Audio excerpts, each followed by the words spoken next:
शुभारंभ करते देखिए।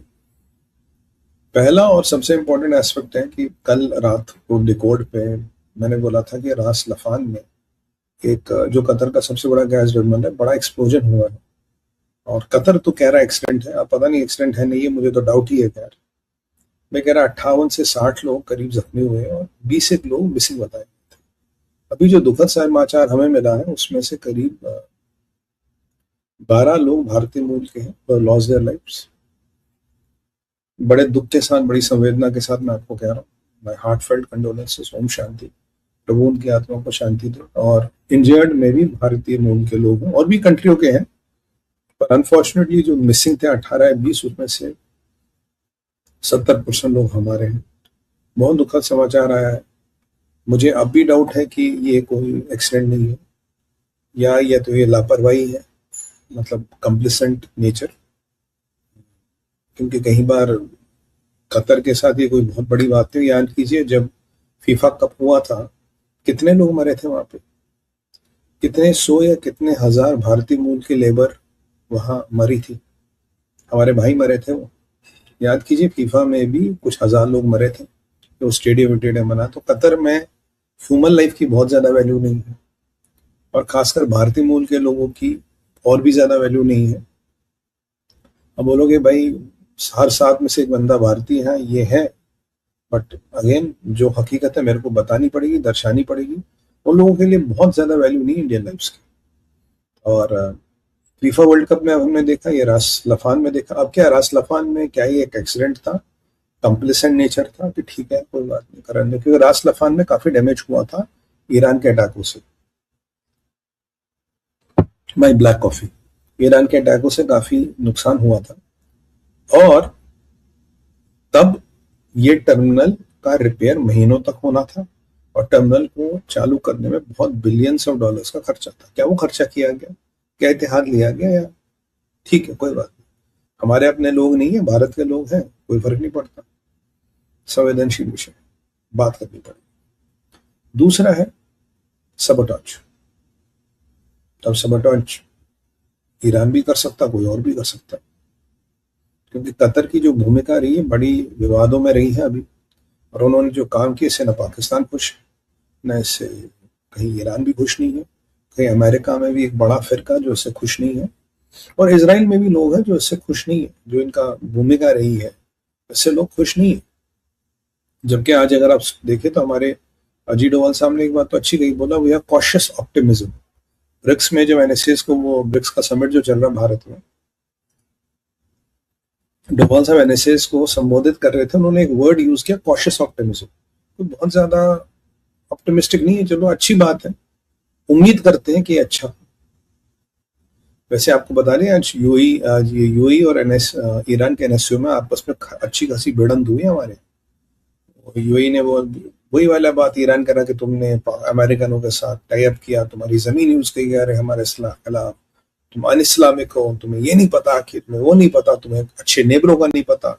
उन्होंने जवाब दिया हमने कुछ नहीं किया, तुमने हमारे लोग पर अटैक किया।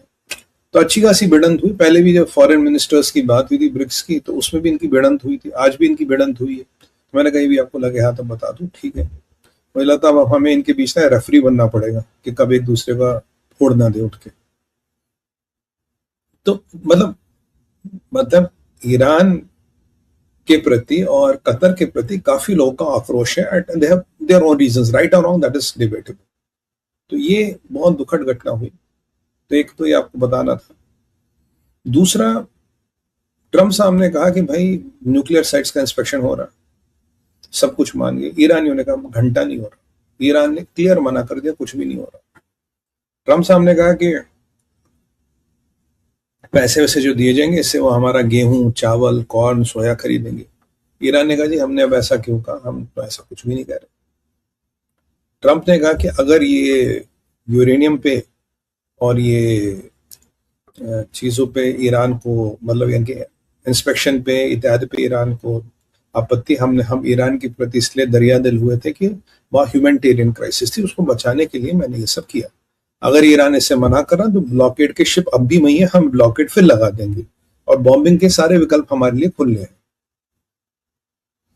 और ट्रम्प साहब कह रहे हैं कि जो पैसा जाएगा ईरान के प्रति वो एस्क्रो अकाउंट में जा रहा है।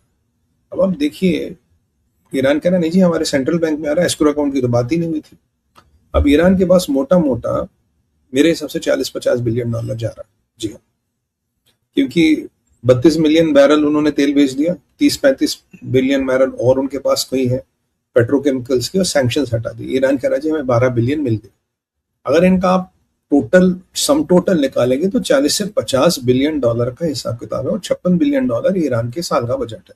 लगभग आपने 9 महीने से 12 महीने तक का राशन पानी उन्हें पहुंचा दिया। अब मैं आपको शुरू से कह रहा था ये जो डील है ये कुछ नहीं है, एक्सटॉर्शन है। एक्सटॉर्शन का पैसा दिया जाता है, क्योंकि देखो ट्रम्प दो चीजों से पागल हो जाता है, स्ट्रेट ऑफ हॉर्मुज बंद होगी और यूरेनियम, दोनों चीजों पर ट्रम्प का पे चल जाता है। अब स्ट्रेट ऑफ हॉर्मुज खुला है पर पार्शियली खुला है। अमेरिका का क्रिस राइट कह रहा है एनर्जी सेक्रेटरी पूरा स्ट्रेट ऑफ हॉर्मुज खुला है। तो अगर आप शिप्स की कम एंड गो देखे तो शिप्स का कम एंड गो हार्डली 30% है व्हाट यूज्ड टू बी। 140-45 शिपों की जगह भी 30-35 शिप निकल रहे हैं, 30% maximum of what used to be. मैं आपको बता दूं हमारे भारतीय मूल की शिप 10 जो कॉन्फ्लिक्ट से पहले वहां फंसे, अब भी फंसे। 11 शिप भारत की तरफ सप्लाईज लेके ट्रांजिट कर गए हैं, जिनमें 3 हमारे फ्लैग शिप है, 6-7 इंटरनेशनल कैरियर्स है जो हमारे लिए सामान ला रहे हैं, वो भी ट्रांजिट कर गए। पर हमारे फ्लैग 10 शिप अब भी साहमोस में फंसे, ये भी आपको बता दूं। 14 थे हमारे, 2 दिन हमने निकाले, तो 10-11 अब भी फंसे पड़े हैं। तो ये परिस्थिति, और ईरान जानता है कि जैसे जैसे शिप्स कम जाएंगे वैसे वैसे मेरा लेवरेज घटता जाएगा। और ईरान ने क्या किया, ईरान पहुंचे ओमान। ओमान में मिले हैं सुल्तान ऑफ ओमान से। गिलाबा कराची वहां क्या करने गए थे, ये वहां करने गए थे कि देखिए सुल्तान साहब, हमारी जो अथॉरिटी है ओमान और ईरान की, ये कंट्रोल करेगी स्ट्रेट ऑफ हॉर्मुज। ये कोई फ्री वाटर वे नहीं रहेगा, ये स्ट्रेट ऑफ हॉर्मुज जैसे पहले था वैसे कभी नहीं होगा, हमारे कंट्रोल में। अब ट्रंप को बोलो कि स्ट्रेट ऑफ हॉर्मुज बंद हो गया, वो बम बंदूकें निकालने लगता, तो उन्होंने नया तरीका निकाल दिया, बोला स्ट्रेट ऑफ हॉर्मुज बंद नहीं होगा, बट हम बताएंगे स्ट्रेट ऑफ हॉर्मुज पे कितने जहाज निकलेंगे। अब आप बोलोगे सुमित भाई इसका लॉजिक क्या? लॉजिक सिंपल है। देखिए अगर 150 शिप निकलते गए, करीब 1500-1800 जहाज फंसे पड़े, तो 15 दिन में सारे जहाज निकल जाएंगे मोटा मोटा। आज मैं बता दूं दिन में 30 जहाज निकलते या 35 निकल देंगे, तो तब इन जहाजों को निकलने में 2 महीने लगेंगे। तो मेरे पास 2 महीने का टाइम है माल बटोरने का, क्योंकि मुझे तेल बेचना है, पेमेंट लानी है, सब लाना। और अमेरिका ने भी कहा कि आप यूएस डॉलर में तेल बेचेंगे। मैं ये चाहूंगा कि मैक्सिमम दिनों तक स्ट्रेट ऑफ हॉर्मुज खुला रहे, मैं मैक्सिमम पैसे ना, और ये शिप धीरे धीरे करके निकले, एक साथ ना निकले। क्योंकि अगर 15 दिन में शिप निकल गए, 16वें दिन ट्रंप क्या करेगा, इसराइल क्या करेगा, मुझे भी नहीं पता। सुमित भाई उसका गारंटी क्या हुआ है? Why are you saying this? देखिए ट्रंप ने 2-3 दिन बाद ये लोकहीड मार्टिन, ये जितने बड़े बड़े बिगीज हैं, इन सब की मीटिंग बुलाई है अमेरिका में, how to increase the production of weapons at alarming rate. अभी अमेरिका के कॉन्स्टिट्यूशन में एक प्रावधान है where they can convert factories into making weapons, वो अभी इस्तेमाल नहीं किया गया बिकॉज अभी बजट को लेके भी पीठ एक साथ अपने बीन बजा रहा है, वहाँ बजट का भी लफड़ा चल रहा है, कांग्रेस के पास जा रहा है पैसे से मांगने, वो थोड़ा वहां भी दिक्कत चल रही है। तो ट्रंप का ये मीटिंग करना, ईरान का ओमान के साथ जाना, फिर अनाउंस कर दीजिए पार्शियली अलाउ करेंगे, पूरा अलाउ नहीं करेंगे।